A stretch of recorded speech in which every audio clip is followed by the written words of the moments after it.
pagkonsulta at pagpapatingin sa mga doktor pwede na rin gawin ngayon sa pamagitan ng internet.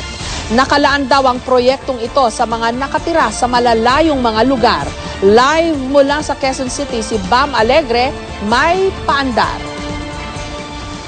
Jessica, para sa mga walang cable sa bahay, lalo na pag mahal na araw, ganito lang makikita sa TV kapag walang palabas. Ang tawag dyan, white space. At alam nyo bang pwede magkaroon ng internet connection gamit yung frequency na yan?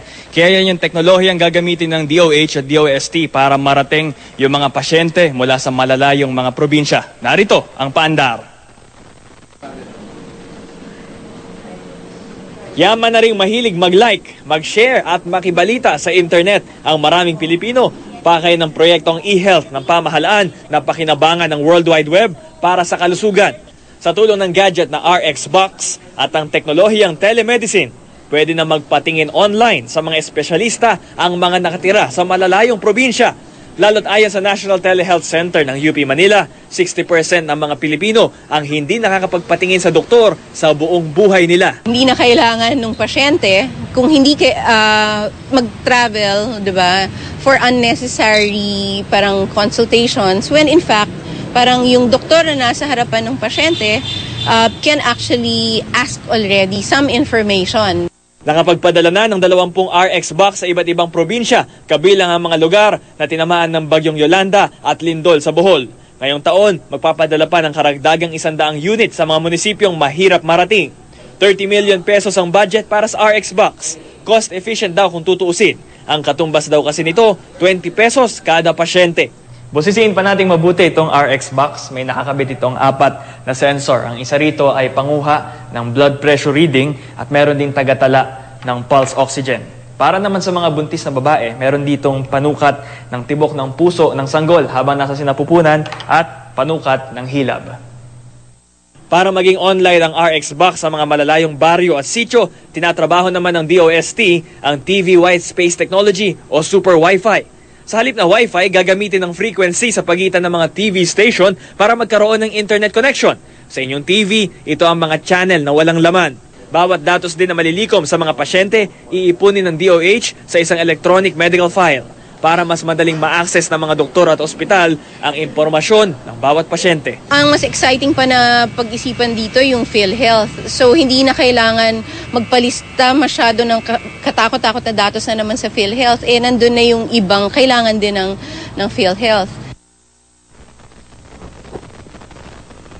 Jessica, balikan natin. Ito yung electromagnetic spectrum at ito yung kahabaan niya. Ito yung visible light, yung nakikita natin sa rainbow. Dito yung banda sa radar, sa may microwave. Dito yung Wi-Fi. Ito naman yung sa TV na ginagamit natin sa ere ngayon. Diyan gagamitin yung super Wi-Fi na tinatawag nila. Balik sa'yo, Jessica. Okay, so itong boxes na ito, kahit malayo yung mga pasyente, mai-transmit. Tama ba yung pag-intindi ko, Bam? Isa siyang portable device para magkaroon ng consultation yung mga espesyalista na karaniwan nandito sa Maynila at sa mga malalaking lungsod para marating yung mga pasyente na nandun sa mga malalayong baryo. Jessica. Okay, so ano machi-check? Blood pressure, ultrasound, pwede ba? Ano pa?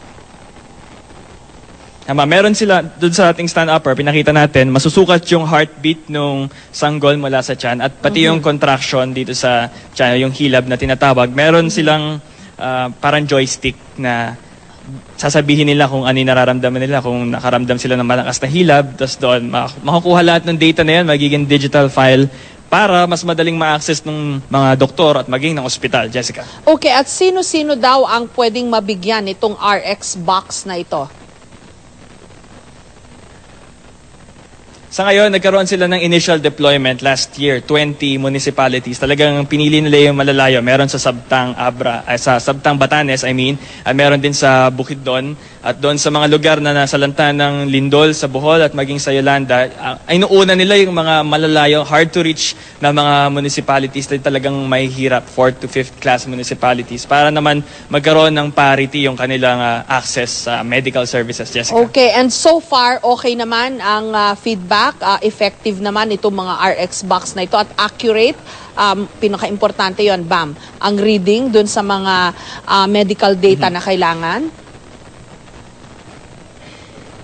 Maganda ang feedback doon sa initial units na na-deploy, lalo na ang mga nakinabang dito, yung mga magsasaka, mga mangingisda, at nagkaroon recently ng e-health summit at talagang maganda yung prospect niya.